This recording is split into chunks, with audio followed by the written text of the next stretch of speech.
नमस्कार, खास कार्यक्रम देश देशांतर में आपका स्वागत है। मैं हूं आरफा खानम शेरवानी। लगभग एक साल के राष्ट्रपति शासन के बाद अब दिल्ली में 7 फरवरी को फिर से चुनाव होंगे। 10 फरवरी को वोटों की गिनती के साथ फैसला भी आ जाएगा कि अब की बार दिल्ली किसकी होगी। जहां एक तरफ बीजेपी चाहती है कि उसका विजय रथ दिल्ली में भी न रुके, तो दूसरी तरफ इस चुनाव को प्रधानमंत्री मोदी के लिए पॉपुलैरिटी टेस्ट उनका या फिर लोकप्रियता के इम्तिहान के तौर पर देखा जा रहा है। आम आदमी पार्टी और अरविंद केजरीवाल के लिए भी ये इम्तिहान आसान नहीं है। 15 साल से दिल्ली पर राज करने वाली कांग्रेस पार्टी के लिए चुनौती ये है कि वो पिछली बार का परफॉर्मेंस दोहराएगी या बेहतर प्रदर्शन कर पाएगी। हम अपने इस कार्यक्रम में ये जानेंगे कि इस चुनाव में जो मुद्दे हैं आखिर वो पिछले एक साल के दौरान कितने बदल गए हैं या पिछले चुनाव से कितने अलग हैं, या क्या कुछ ऐसा है जो पिछले चुनाव में हमने देखा और अब भी वो हमें नजर आ रहा है। क्योंकि जो चुनावी तस्वीर है देश की वो काफ़ी हद तक बदल चुकी है बीजेपी के केंद्र में सत्ता में आने के बाद। तो क्या जो राजनीतिक पार्टियां हैं फिलहाल मैदान में वो इस सच्चाई को समझ रही हैं या नहीं। मेरे साथ कई खास मेहमान मौजूद हैं। कांग्रेस पार्टी से आलोक शर्मा मेरे साथ मौजूद हैं, आम आदमी पार्टी से रीना गुप्ता हैं, डॉक्टर दीपिका शर्मा हैं बीजेपी से, और वरिष्ठ पत्रकार संजय कपूर जो कि एडिटर हैं हार्ड न्यूज़ के, वो भी मेरे साथ मौजूद हैं। सभी मेहमानों का बहुत बहुत स्वागत है। सबसे पहले संजय कपूर, मैं आपके साथ शुरुआत करना चाहती हूँ एक न्यूट्रल वॉइस के साथ, ताकि इस प्रोग्राम को एक पर्सपेक्टिव से हम शुरू करें। एक पत्रकार के तौर पर आप क्या देखते हैं पिछले एक साल में जो मुद्दे हैं देश के वो तो बदले ही हैं, लेकिन माना यह जाता है कि जो राजधानी दिल्ली है वो अपने अंदाज से चलती है, अपने हिसाब से काम करती है। लेकिन क्या आपको लगता है कि उन मुद्दों के साथ दिल्ली के मुद्दे भी प्रभावित हुए हैं? दिल्ली क्योंकि राजधानी है तो काफ़ी हद तक जो भी देश में होता है उसकी कुछ ना कुछ झलक यहाँ मिलती है।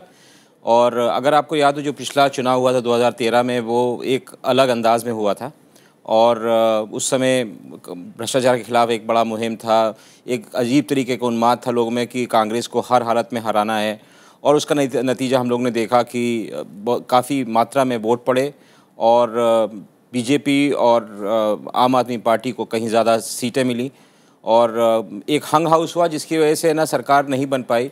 और आम आदमी पार्टी ने वो गलती करी कि जिस पार्टी को हराने के लिए वो मैदान में उतरे उसका ही सपोर्ट लेके सरकार बनाई, और मेरे ख्याल से उनकी मैच्योरिटी थी कि वो उन्होंने सरकार बनाई, उसके बाद उन्होंने वहाँ से छोड़ के चले गए, जो उसका मेरे ख्याल से काफ़ी हद तक जो उनका बोझा है उनको अभी भी उठाना पड़ता है पूरे। लेकिन क्या जो अरविंद केजरीवाल ने माफ़ी मांगी थी वो स्वीकार नहीं हुई?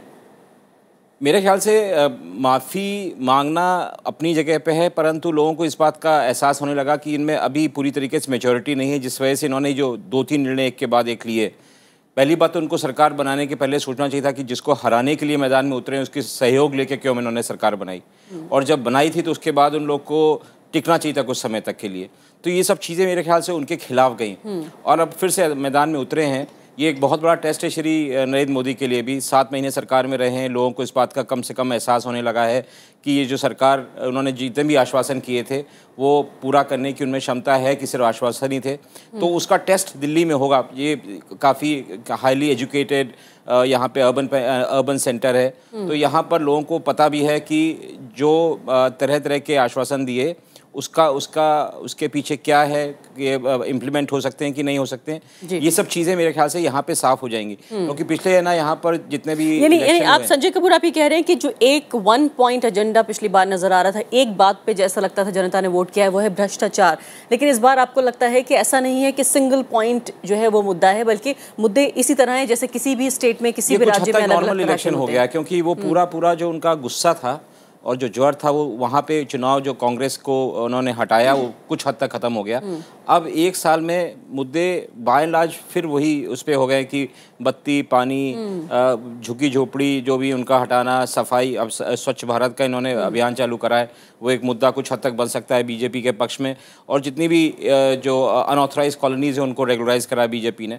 तो यहाँ पे एक नॉर्मल सिविक इलेक्शन हो गया है, लाइक अ म्युनिसिपल इलेक्शन। उसका जो तेवर है, जो नेशनल इश्यूज जो पिछले चुनाव के अंदर आ रहे थे, लोकलाइज तरीके से नजर आएगा इस बार का चुनाव। चलिए वापस आते हैं, थे वो कुछ हद तक किनारे हो गए। डॉक्टर दीपिका शर्मा, प्रधानमंत्री का तो है इसमें बिल्कुल। डॉक्टर दीपिका शर्मा ये बताइए कि फिलहाल जिस तरह से संजय कपूर ने कहा है कि ये एक मिक्स तरह का इलेक्शन है, जहां देश के प्रधानमंत्री जो हैं उनकी छवि जरूर एक लोकलाइज तरीके से जो इलेक्शन हो रहा है उसमें कहीं ना कहीं देखी जा रही है कि उनकी पॉपुलैरिटी का ये टेस्ट होगा, लेकिन क्या बीजेपी जो चुनौतियां हैं दिल्ली चुनाव को लेकर उससे अवगत हैं? बताया ये भी जा रहा है कि दिल्ली चुनाव जो है बीजेपी के लिए एक तरह से एक ईगो वाली समस्या भी है, ईगो वाला इशू भी है। नहीं अराफा जी, मैं बिल्कुल नहीं समझती कि कोई ईगो है कहीं पे।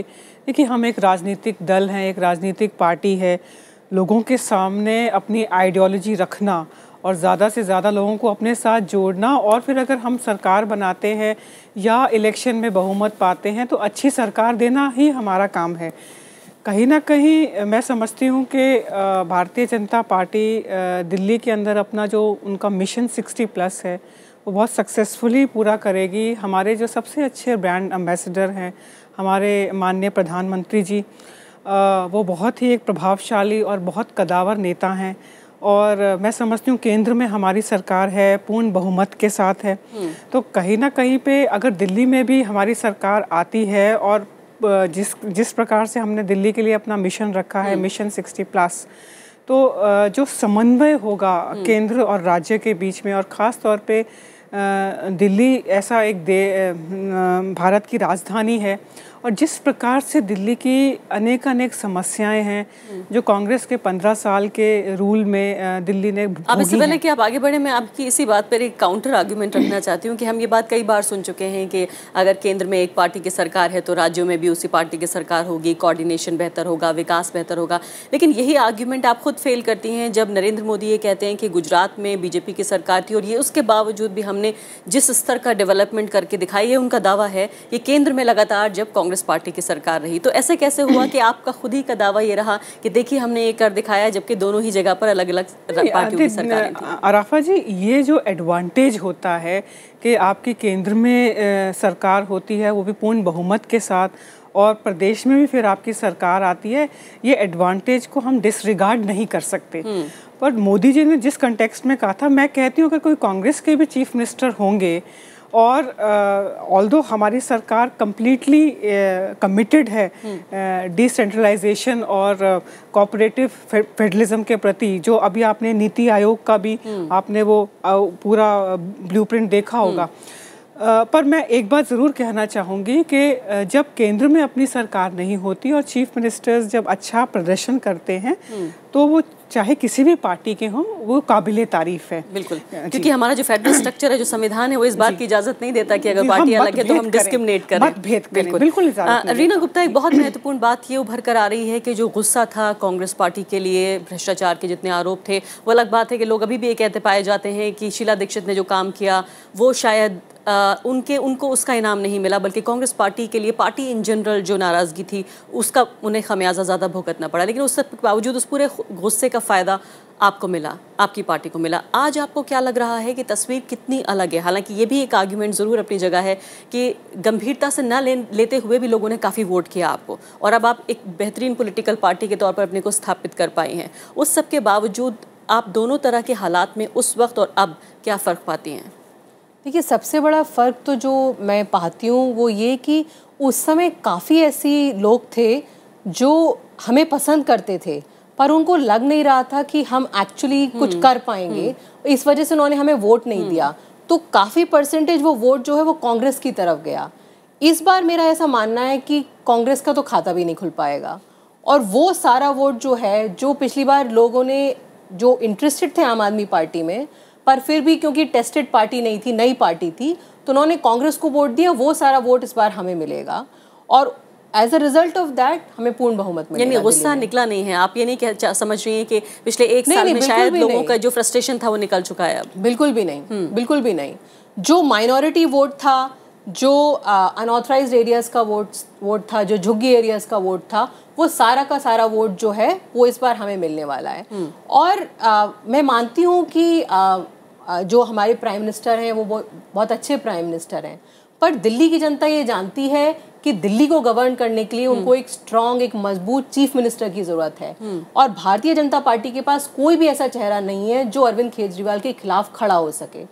तो कुछ और जो स्टेट्स थे जैसे कि महाराष्ट्र या झारखंड, उन स्टेट्स में बिना सीएम फेस के बीजेपी ने चुनाव जीते हैं, पर वहाँ पे और दिल्ली में सबसे बड़ा अंतर ये है कि एक तो वहाँ पे जो इनकम्बेंट गवर्नमेंट थी उसके खिलाफ बहुत गुस्सा था, हरियाणा में कांग्रेस के खिलाफ गुस्सा था, महाराष्ट्र में गुस्सा था, झारखंड में जेएमएम के खिलाफ बहुत गुस्सा था। क्या ये कह रही है कि तो दिल्ली को हम उनसे कंपेयर नहीं कर सकते? नहीं, तो क्या आप ये कह रही हैं कि दिल्ली में चूंकि कोई चीफ मिनिस्टरियल कैंडिडेट अभी नजर नहीं आ रहा है बीजेपी का, इसलिए आपको फायदा नजर आ रहा है? एब्सोल्युटली, इसलिए हमें फायदा नजर आ रहा है क्योंकि दिल्ली की जनता ये जानती है कि मोदी जी जो हैं वो प्राइम मिनिस्टर हैं, पर मोदी जी लेकिन आप ये मान रही हैं कि अच्छे प्राइम मिनिस्टर हैं वो, ये आपने बिल्कुल चलिए अच्छी बात है, वोट दिया है दीपिका जी, बड़ी खुशी की लोगों ने उनको वोट दिया है, तो अच्छे ही प्राइम मिनिस्टर बड़ी खुशी की बात है। और शायद ये उस सर्वे को भी सही बता रही हैं जिससे बार बार अरविंद केजरीवाल जो है अपना दामन साफ करते हैं, कहते हैं कि नहीं केंद्र में जो है मोदी के लिए वोट करेंगे और राज्य में हम अरविंद केजरीवाल के लिए।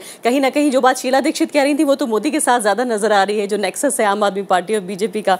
चलिए खैर, रीना गुप्ता ये बताइए क्या आपको लगता है, दीपिका शर्मा, कि आपको लगता है कि वाकई ये बात सही है कि कोई फेस ना होने की वजह से कोई दिक्कत होगी आपको?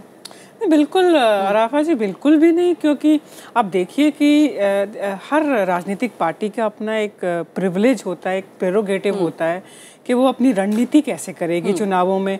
अभी हाल में हमारी रणनीति ये थी, अब 4 राज्यों में ये थी, हरियाणा, महाराष्ट्र, झारखंड और JNK, और 2 राज्यों में तो हम पूर्ण बहुमत से, हरियाणा में जहां किसी ने कभी सोचा, महाराष्ट्र में कभी सोचा नहीं था कि भारतीय जनता पार्टी इतने अच्छे। आप इसको रणनीति कह रही हैं, कुछ लोग ये कह रहे हैं कि वो 80 का दशक का दौर वापस आ गया है, जब इंदिरा गांधी के दौर में जो है हुआ ये किया करता था कि केंद्र इतना मजबूत होता था, जो आला कमान कल्चर था कि आपको हम भरने नहीं देंगे, हम बताएंगे कि मुख्यमंत्री कौन होगा। जी, मैं बिल्कुल नहीं समझती कि केंद्र इतना मजबूत हो गया और ओवर सेंट्रलाइजेशन ऑफ पावर हो गई है। इसका सबसे बड़ा प्रमाण तो यही है जो भी नीति आयोग बना है, जहाँ पे विपक्ष के राज्यों को भी इक्वल दर दिया है कोऑपरेटिव फेडरलिज्म के अंडर। मोदी जी क्योंकि स्वयं चीफ मिनिस्टर रहे हैं, इसलिए वो चीफ मिनिस्टर का दर्द क्या होता है उसकी चलिए, हालांकि नीति आयोग को लेकर भी बहुत सारे सवाल हैं। बताया जा रहा है कि जो पैकेज है उसको सिर्फ जो ऊपर की यानी पैकेजिंग की गई है वो बदली गई है और माल जो है वो बराबर है, वही सेम है। चलिए आलोक शर्मा, बहुत महत्वपूर्ण सवाल आपके लिए कई बाकी हैं। ये बताइए कि कांग्रेस पार्टी में किस तरह का मंथन है इस वक्त? हम जानते हैं कि कांग्रेस पार्टी में शीला दीक्षित जैसे बहुत कम लोग हैं, उसके बावजूद भी जिस तरह के आरोप उनके ऊपर लगे, ये भी बताया गया कि पार्टी में जो आंतरिक मतभेद थे उसका भी खमियाजा उन्हें भुगतना पड़ा। फिलहाल अभी तस्वीर में वो कहीं नजर नहीं आ रही हैं। आपकी कैलकुलेशन क्या बता रही है? आरफा जी, 2-3 विषय आपने लिए। सबसे पहले आपने विषय लिया शीला दीक्षित जी वाला और आरोप लगने वाला। मैं समझता हूं कि आरोप लगाए, जब केजरीवाल जी ने भी आरोप लगाए थे, उसके बाद जब विधानसभा का चुनाव जीतकर विधानसभा में गए वो, तो उन्होंने कहा कि साहब हर्षवर्धन साहब आप हमें सबूत दे दीजिए। उन्होंने भी कुछ नहीं किया, उनके पास सबूत नहीं थे। बीजेपी की केंद्र में 7 महीने से सरकार है, उन्होंने भी एक स्टेप, कोई एक एक्शन उस दिशा में नहीं लिया है। मैं समझता हूँ आरोप लगते रहे, और वो पिछले साल का जो दौर था, जिस तरह संजय जी ने भी कहा कि वो दौर ही इस तरह का था कि कांग्रेस के खिलाफ एक हवा बनाई गई थी, एक नकारात्मक, एक नेगेटिव जो है एटमॉस्फेयर बन गया था। निर्भया का केस रहा हो, तमाम चीज़ें रही हों। मोदी साहब ने भी निर्भया के नाम पर रोहिणी की रैली में क्या कहा था कि जब वोट डालने जाएं तो निर्भया को याद रखिएगा। आज वो सब चीज़ें खत्म हो गई हैं, आज उनको कुछ याद नहीं आ रहा है। आज उनके जब वित्त मंत्री आर्थिक विश्लेषण करते हैं रेप का, जब मोदी साहब रामलीला से जब वोट लीला की बात करते हैं और वहीं उसी समय वसंत कुंज में रेप हो रहा होता है, महिला का मर्डर हो रहा होता है, तो उनका ट्विटर खामोश रहता है। मैं समझता हूं जहां तक आपका दूसरा प्रश्न है कि कोई भी राजनीतिक दल होता है उसके अंदर द्वंद्व होता है, गुटबाजी होती है, सभी के अंदर होती है। बीजेपी के जिस दिन टिकट डिक्लेयर होंगे उस दिन आप देखिएगा क्या हालत होती है। और आम आदमी पार्टी के अंदर भी मनीष सिसोदिया बनेंगे मुख्यमंत्री, कौन बनेगा, तरह तरह की आवाजें आती रहती हैं। लेकिन आपकी पार्टी से लोगों का टूट कर जाना, बीजेपी में हौसला टूट रहा है आपका? देखिए, कहीं ना कहीं बीजेपी के पास कहीं भी कैंडिडेट्स नहीं रहते हैं। हरियाणा में भी 21 कैंडिडेट ऐसे थे जो कांग्रेस से गए थे, दिल्ली में भी ऐसा रहा, लोकसभा चुनाव में हुआ, लोकसभा चुनाव में भी रहा। आयाराम गयाराम रहते हैं इस पार्टी से उस पार्टी में, सभी की महत्वाकांक्षाएं पूरी नहीं हो सकती। लेकिन आपके नेताओं का विश्वास आपसे अलग हो रहा है, छूट रहा है? नहीं, ऐसा नहीं है बिल्कुल भी। 1150 लोगों ने आज भी अप्लाई किया है कांग्रेस के टिकट के लिए। इतनी लोग कहते हैं कि हालत खराब है, उसके बावजूद आप देखिए कल का जो कैंटोनमेंट बोर्ड का इलेक्शन हुआ है, हमारा 11% वोट बढ़ा है पिछले 1 वर्ष में। बीजेपी का गिरा है 18% के करीब, और 2% आम आदमी पार्टी का गिरा है। आम आदमी पार्टी अभी कह रही थी कि खाता भी नहीं खुलेगा। कल इनका जो कैंटोनमेंट बोर्ड में खाता खुला वो कैंडिडेट हमारा था। पिछले चुनाव में वो हमारे टिकट पे लड़ा था, 10 दिन पहले तक वो हमारे यहाँ टिकट मांगता घूम रहा था। टिकट नहीं मिला उसको तो वो वहाँ चला गया। मैं समझता हूं पूरी तरह से इन लोगों को अब जमीन पे आना चाहिए। आपकी स्ट्रेंथ क्या है ये बताइए मुझे। हमारी स्ट्रेंथ अभी भी वही है। 15 साल का जो विकास था, दिल्ली का जो सूरत हमने बदली थी, इन लोगों ने केवल नारे दिए। इन्होंने कहा 50% हम दाम कर देंगे, आए तो सब्सिडी दे दी। बीजेपी आई, इसने कहा कि 30% हम दाम कम कर देंगे बिजली के। आने के बाद क्या किया, वही सब्सिडी दे दी। आने ने क्या कहा, पहले ऑन रिकॉर्ड कहा डॉक्टर हर्षवर्धन ने, डॉक्टर विजय कुमार मल्होत्रा ने विधानसभा के अंदर के बिना सब्सिडी हम करेंगे, आकर सब्सिडी दे दी। पहले कहते रहे कि कांग्रेस का और शीला दीक्षित जी का बिजली कंपनियों के साथ साठगांठ है। आने के बाद अब क्या कह रहे हैं, आज तक किसी भी कंपनी के खिलाफ एक पर्ची तक नहीं लिखी है। मैं समझता हूं कि जो असली चेहरा था इनका, आज जनता झूठ और सच में फर्क करेगी। आज जनता देखेगी सच में किसने विकास किया, आज जनता देखेगी कि किसने केवल नारे दिए। वही नारा था महिला सुरक्षा पर, तमाम नारे आए, लेकिन उसके बाद क्या हुआ? पेट्रोल डीजल के इंटरनेशनल मार्केट में प्राइसेस कम होने के बावजूद, संजय कपूर जी जो कह रहे हैं, आपकी बात जायज है अपनी जगह कि इतने कम दाम हुए हैं, आधे पर पहुंच गए, उसके बावजूद भी जो है यहाँ पर फ्यूल के दाम नहीं घट रहे हैं, ये बात जायज है आपकी, लेकिन डीटीसी के किराए घटाए गए? लेकिन संजय कपूर जो कह रहे हैं कि ये एक स्थानीय चुनाव जैसा लग रहा है इस बार दिल्ली में, और जो राष्ट्रीय मुद्दे पिछली बार नजर आ रहे थे वो शायद कहीं ना कहीं हाशिए पर हैं। क्या कांग्रेस पार्टी इसको कहीं नजर में ला रही है कि आप इसे कैलकुलेट कर रहे हैं? आरफा जी, ऐसा नहीं होता। दिल्ली हमेशा, क्योंकि केंद्र यहाँ पर बैठा रहता है, मीडिया बहुत ज़्यादा यहाँ पर हावी रहता है, तो जो केंद्र के मुद्दे हैं वो भी हमेशा कहीं ना कहीं हावी रहते हैं। काले धन का मुद्दा लोगों के जहन में आ रहा है कि भी किस तरह से इन्होंने क्या क्या वायदे कर दिए थे, 15-15 लाख के, जिन्होंने जिस तरह से सपने दिखाए थे, और अब बाद में क्या हुआ। तमाम चीज़ें पार्लियामेंट में जिन जिन चीज़ों के ऊपर विरोध किया, वही बिल आप ले आए, वही ऑर्डिनेंस ले आए, आप तमाम चीज़ों पर यू टर्न लेते चले गए। तो दिल्ली की जनता बहुत पढ़ी लिखी है। बिल्कुल, फिलहाल जो 7-8 महीने का परफॉर्मेंस है उसकी भी जांच होगी इस चुनाव में। बिल्कुल होगी राफा जी, हम तो चाहते हैं हो, और बहुत अच्छा positive response result Modi ji की सरकार ने जिस प्रकार से कांग्रेस के टाइम पे एक किस्म का पॉलिसी पैरालिसिस हो गया था, और आपने भी ये देखा होगा कि अंतर्राष्ट्रीय लेवल पे भारत की छवि कितनी गिर गई थी, यहाँ तक कि हमारे पड़ोसी सार्क देश भी, छोटे छोटे देश भी भारत को लुक डाउन उन्होंने करना शुरू कर दिया था। क्या बदला है? नहीं, अब बदला है कि एक डायनामिज्म आया है, एक परसेप्शन में चेंज आया है। एक साल में भारत के इतिहास में कभी नहीं हुआ कि अमेरिकन राष्ट्रपति 2 बार आए, और 26 जनवरी हमारा गणतंत्र दिवस आ रहा है, उसके डिप्लोमेटिक कामयाबी है भारत की। डिप्लोमेटिक कामयाबी तो बहुत जबरदस्त स्तर पे है। जल्दी से आप जवाब दीजिए, मैं वापस आऊंगी आपके पास। संजय कपूर को भी मैं लेना चाहती हूँ बहस में, आप जल्दी से जवाब दीजिए। देखिए, प्रधानमंत्री जी का कार्य है विदेश की रणनीति को करना, विदेश जाना, विदेश के लोगों को बुलाना, पर बराक ओबामा के आने से हमारी दिल्ली की मदर डेयरी में सब्जियों के दाम कम नहीं होंगे। जो दिल्ली के इश्यूज हैं, जो हेल्थ की इस समय प्रॉब्लम है, अस्पतालों में दवाई नहीं मिल रही, डॉक्टर्स नहीं है, जो नर्सरी एडमिशन को लेकर पेरेंट्स परेशान हो रहे हैं, ये सारे इश्यूज को सॉल्व करने के लिए आपको यहाँ पे एक मजबूत सरकार चाहिए। वो तो कह रहे हैं कि सब झुग्गी बस्तियां खत्म हो जाएंगी 2022 में, और अभी जो इतनी झुग्गी बस्तियां हटाई जा रही हैं, जो वसंत कुंज में और ओखला में हटाई जा रही हैं, 7 साल तक वो सड़कों पर रहेंगे, फिर 2022 में उनको मकान मिलेंगे। गुजरात में भी उन्होंने बोला था 2 लाख मकान बनाएंगे, 3 साल में 5000 मकान भी नहीं बने हैं। तो ये सब कहने से नहीं होने वाला है, और प्रधानमंत्री का काम है कि वो फॉरेन पॉलिसी करें, वो गवर्नेंस करें, ये सब करें। दिल्ली में बैठ के जो दिल्ली के इश्यूज हैं वो सॉल्व करने के लिए हमको दिल्ली का चेहरा चाहिए, दिल्ली के लिए एक विजन सवालों के साथ आपके पास। संजय कपूर, ये बताइए, एक जो बहुत महत्वपूर्ण बात है जो दिल्ली ने कम से कम पिछले 3 दशकों में नहीं देखा था, वो ये कि रोजगार की समस्या, स्वास्थ्य की समस्या, शिक्षा की समस्या, इस सब के अलावा जो है एक नया मुद्दा जो ऐड हुआ है, अगर आप इस बात को माने कि ऐड हुआ है, वो है सांप्रदायिकता। पिछले दिनों में दिल्ली ने जिस तरह का माहौल देखा है, क्या आप ये मानते हैं कि सांप्रदायिकता भी कोई मुद्दा है इस बार दिल्ली में? मेरे ख्याल से आपने ये जो सवाल उठाया बहुत महत्वपूर्ण है। अगर आप नहीं उठाती तो मैं खुद बोलता इसके बारे में। त्रिलोकपुरी में जो दंगा हुआ उसका हम लोग ने परिणाम देखा, किस तरीके से पूरा कम्युनल पोलराइजेशन होता है। मैंने अभी तक आम आदमी पार्टी को इसके बारे में एक फर्म पोजीशन लेते हुए नहीं देखा। वो नॉर्मली अपने को कन्फाइन करना चाहते हैं लॉ एंड ये सिविक इश्यूज़ पे, बेटर गवर्नेंस के बारे में, पर जब भी कम्युनल इशू है उससे थोड़ा सा ये लोग दबते हैं। वो कोशिश करते हैं कि जो वोट बैंक है, जो कॉमन वोट बैंक जिसका इन्होंने जिक्र करा, इन्होंने खुद बीजेपी को वोट किया था, उस कॉमन वोट बैंक को आघात ना पहुंचे। जो बीजेपी वाले मिस्टर अरविंद केजरीवाल को वोट देना चाहते हैं क्योंकि ये लोकल आदमी है और कई सारी जो लोकल इश्यूज़ को करेगा, तो वो चाहते हैं कि वो इंटैक्ट रहे। पर मैं सोचता हूँ कि इस मुद्दे से आप हट नहीं सकते। अक़लियत के दिमाग में कुछ हद तक एक वो है खामोश इस समय, एक खौफ है, और ये पूरे जो हालात है उसमें मेरे ख्याल से किसी पॉलिटिकल पार्टी को उनको अश्योर करना चाहिए कि यहाँ पर हालात बेहतर रहेंगे, कोई उकसाएगा नहीं।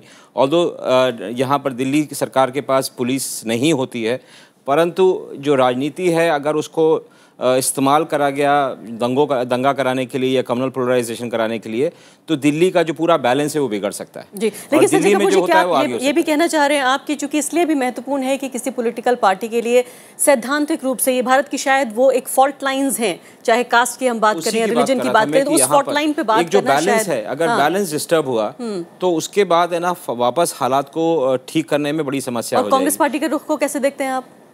कांग्रेस पार्टी तो वेकेशन पे दिखाई पड़ रही है, काफी हद तक ऐसा लग रहा है कि वो सांप्रदायिकता के मुद्दे पर, खासकर सांप्रदायिकता के मुद्दे पर कुछ हद तक उनमें ये रीथिंक कुछ समय से आ रहा है कि वो एंटी हिंदू पार्टी के रूप से देखी जा रही है, तो वो लोग कुछ है ना कोर्स करेक्शन करने की कोशिश कर रहे हैं। ये बात कहते हैं कि हम धर्मनिरपेक्ष पार्टी है, परंतु कुछ हद तक ये रीथिंक है कि जो मेजॉरिटी कम्युनिटी है उनके ऊपर इस तरीके का लांछन ना लगाए कि हिंदुओं के खिलाफ है, तो वो इससे बचना चाहते हैं। तो इस समय एक ट्रांजिशन के दौर से गुजर रहे हैं, मेरे ख्याल से हो सकता है ये चीज़ें सॉर्ट आउट हो जाए। CWC की नहीं, तो ये सांप्रदायिकता मुद्दा सिर्फ जो है दिल्ली की कुछ पॉकेट्स में नजर आएगा, कुछ सीटों पे आपको लगता है कि पूरे राज्य पर भारी है? ये तो पोलराइजेशन जब होता है तो जहाँ प्रेजेंस होती है ज़्यादा, वहाँ पे ज़्यादा बढ़ जाता है, जहाँ पे उन लोगों की प्रेजेंस नहीं होगी तो उतना ज़्यादा उसका अपने तेवर नहीं दिखाएगा। परंतु कहने का मतलब ये है कि जब धार्मिक उन्माद जागता है और कम्युनल पोलराइजेशन होता है तो वो सब जगह पे दिखाई पड़ेगा। और अनुभव हमारा ये है कि उसी तरीके से वोट मोबिलाइजेशन होता है। त्रिलोकपुरी में करने की कोशिश करी, सरकार ने बीच में इंटरवीन करा, यहाँ पे पुलिस ने भी अच्छा काम किया तो बच गया, नहीं तो उसमें संभावनाएं बहुत थी कि चीज़ें गड़बड़ा सकती थी। बिल्कुल।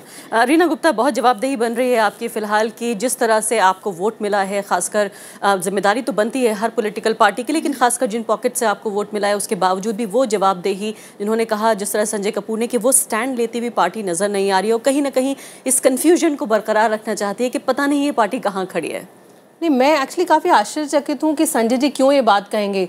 हम लोगों ने हमेशा सांप्रदायिकता के खिलाफ बहुत स्ट्रॉन्ग स्टैंड लिया है, चाहे वो मुजफ्फरनगर का इशू रहा हो, चाहे वो त्रिलोकपुरी का इशू रहा हो। त्रिलोकपुरी में हमारे खुद वॉलंटियर्स जो थे ऑन द ग्राउंड, उन्होंने सिचुएशन को मैनेज किया है। तो मैं आज आपके चैनल के माध्यम से संदेश देना चाहूँगी कि हम लोग सांप्रदायिकता के लिए के बिल्कुल खिलाफ हैं। मतलब मैं एक्चुअली बहुत इस बात से आश्चर्यचकित हूँ कि संजय जी ऐसी बात कहेंगे।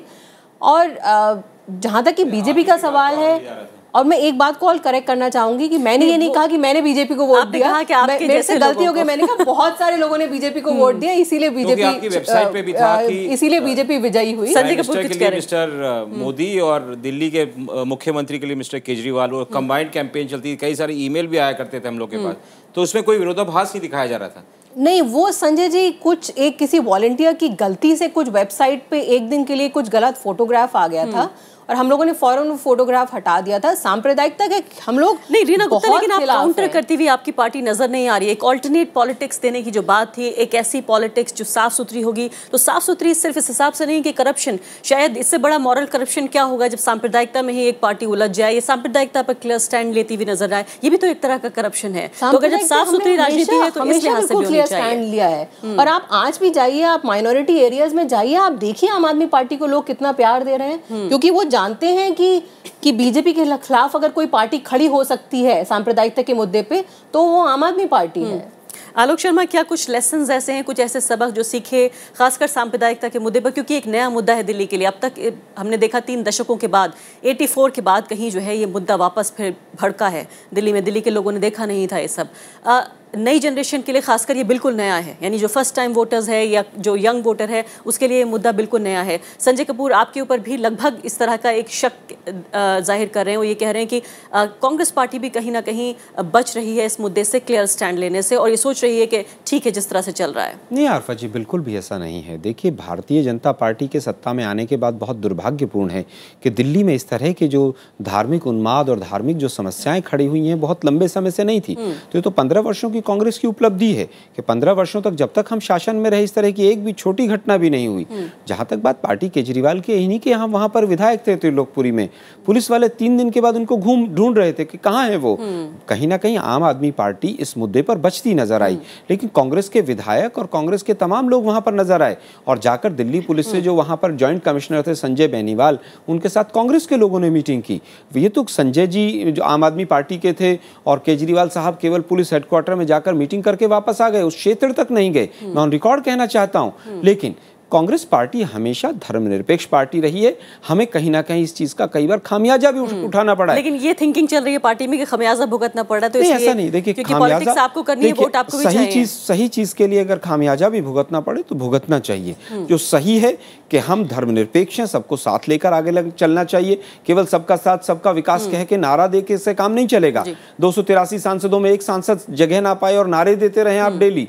आपके यहाँ पर दिल्ली में एक भी विधायक ना हो उस पार्टी से 32 में से, गुजरात के अंदर 12 साल में एक भी मुस्लिम विधायक ना हो पाए, माइनॉरिटी से विधायक ना हो, और फिर भी आप नारे दें सबका साथ सबका विकास। क्या सांप्रदायिकता मुद्दा है? सांप्रदायिकता क्या मुद्दा है दिल्ली में?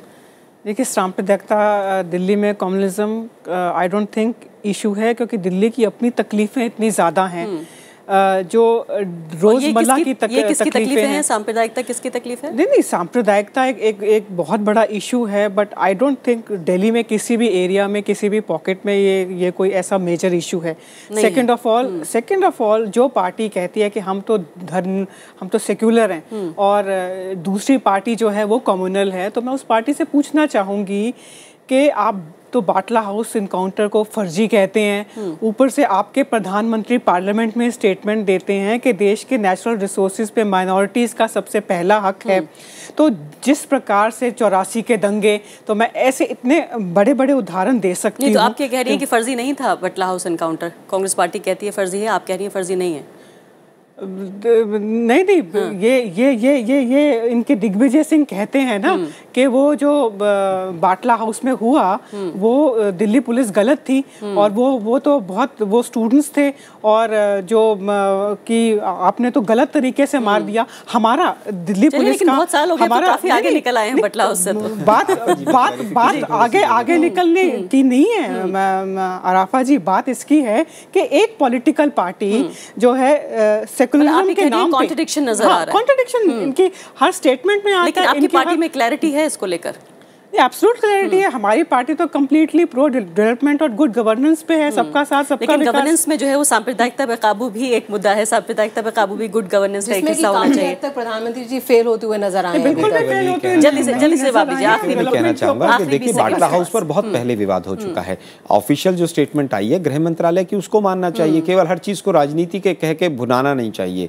हाँ, इतना जरूर है कि आज देखिए आप किस तरह की स्टेटमेंट्स आ रही हैं, 4 बच्चों वाली, और मैं मतलब ऐसे शब्दों का इस्तेमाल हो रहा है, तो मैं उनका इस्तेमाल भी नहीं करना चाहता हूँ। बीजेपी का हमेशा क्या रहा है, बीजेपी एक ऐसा विकास का मॉडल बनाती है जिसमें ईंटें तो सांप्रदायिकता की होती हैं, मसाला जो लगता है वो जातिवाद का लगता है, और उसके ऊपर विकास का पेंट मार दिया। बिल्कुल, समय एकदम समाप्त हो गया। संजय कपूर, 10 सेकंड में ये बताइए कि दिल्ली का चुनाव जो देश की राजनीति है उसके लिए क्या संदेश देगा, जिस तरफ भी नतीजे जाते हैं? अगर दिल्ली में चुनाव में बीजेपी जितनी उम्मीद कर रही है, अगर सरकार नहीं बना पाती है और आम आदमी पार्टी की सरकार बन जाती है, तो इसका एक बहुत बड़ा मैसेज पूरे देश भर में जाएगा। इससे प्रधानमंत्री का कद छोटा होगा अगर यहाँ पे केजरीवाल मुख्यमंत्री बन जाते हैं, क्योंकि सबसे ज़्यादा प्रभाव प्रधानमंत्री का दिल्ली में ही होता है। और अगर दिल्ली में अगर अपना छाप नहीं छोड़ पाए तो इसलिए उनके लिए एक बहुत महत्वपूर्ण चुनाव है तो एक शहर का ही, परंतु प्रधानमंत्री नरेंद्र मोदी के लिए एक बहुत ही महत्वपूर्ण चुनाव है कि वो यहाँ पे जीत पाते हैं कि नहीं। और यहाँ पे जो इस समय बदहाली है, आर्थिक बदहाली है, उससे लोगों में उस तरीके से कैसे रिएक्ट करते हैं, अगर सोचते हैं कि ये सरकार दे पाएगी उनको फायदा, तो मेरे ख्याल से उसका अंतर पड़ेगा। बिल्कुल, बहुत बहुत शुक्रिया संजय कपूर आपका, और तीनों जो हमारे राजनीतिक मेहमान के उनका भी बहुत बहुत शुक्रिया। तो बहुत दिनों बाद दिल्ली का चुनाव बेहद दिलचस्प होने जा रहा है, जिसमें सिर्फ ये स्थानीय चुनाव तो जरूर है, लेकिन बड़ी बड़ी शख्सियतें जो हैं वो उनकी एक तरह से इमेज जो है वो दाव पर लगी हुई है। फिलहाल देखना होगा किस तरह के नतीजे हमें मिलते हैं। बहुत ज़्यादा दिन बाकी नहीं है। सभी मेहमानों का बहुत बहुत शुक्रिया, दर्शकों का भी शुक्रिया। नमस्कार।